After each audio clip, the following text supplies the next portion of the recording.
以現代風木質色調作為色彩主軸。客飯廳採用開放式格局設計，令落地窗嘅充分採光能夠優雅延伸至整個公共空間，令明朗愜意嘅光線自由穿梭於空間之中，糅合暖目，襯托出大自然嘅放鬆情韻。封閉式櫃體其實就係引用系統櫃嘅概念所規劃嘅系統電視櫃，透過門片將收納空間遮掩，就算擺放再多物品，視覺都唔會變得雜亂，更能將視線聚焦響電視上，有更好嘅視聽體驗，亦唔使擔心物品跌落嘅意外，適合屋企有小朋友而且喜歡極簡風格嘅屋主選擇。加上夫妻仲有好多雜物同埋一座鋼琴需要展示同埋收納，巧妙響收納櫃同埋吊櫃之間嵌入開放琴房，更延續收納機能。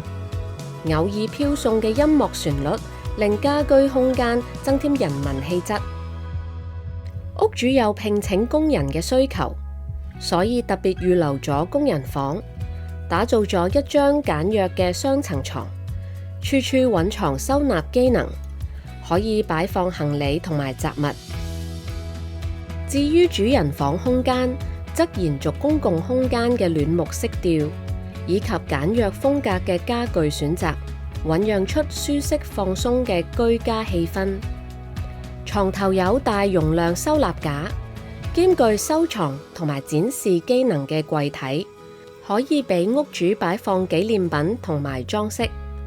將衣櫃按照唔同衣物收納需求，利用複合式櫃體設計，打造全面嘅衣物收納機能。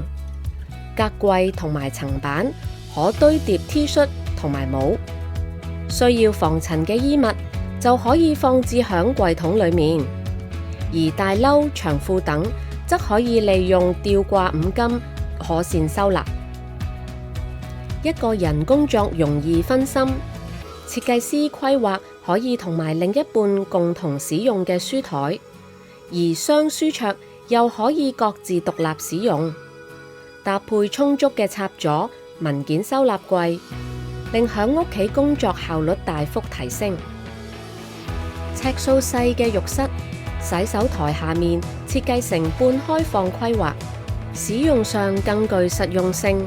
視覺亦可以達到極簡通透嘅效果。浴室設計鏡櫃亦能增加收納，俾沖涼前後用嘅卸妝洗面用品同埋保養品一個安身之處，亦可以俾洗手台面唔再堆滿瓶瓶罐罐。小朋友房以淺藍色打造，營造一種自由無拘嘅感受，亦係小朋友嘅夢想天地。小房間如果夾硬要再擺張床，只會令空間更細。利用系統櫃訂造床架，再順着牆身柱子打造，位置夾得啱啱好，唔浪費寶貴嘅空間。床組下方同埋床頭為收納區，可以收納小朋友嘅衣物同埋兒童用具或玩具，再配置書台同埋吊櫃，學習氣氛非常良好。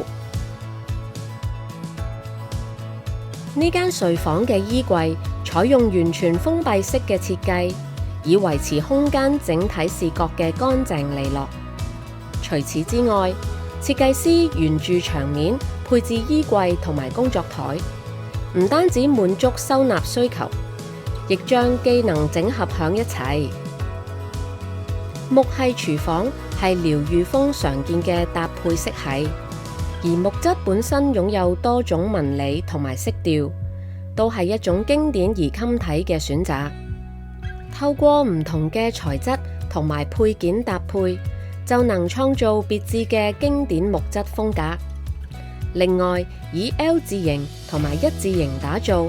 擁有大量嘅收納機能，能擺放各種料理機器。家中多人同時下廚時，走動都十分流暢。普通浴室嘅鏡通常同洗手台嘅尺寸互相呼應，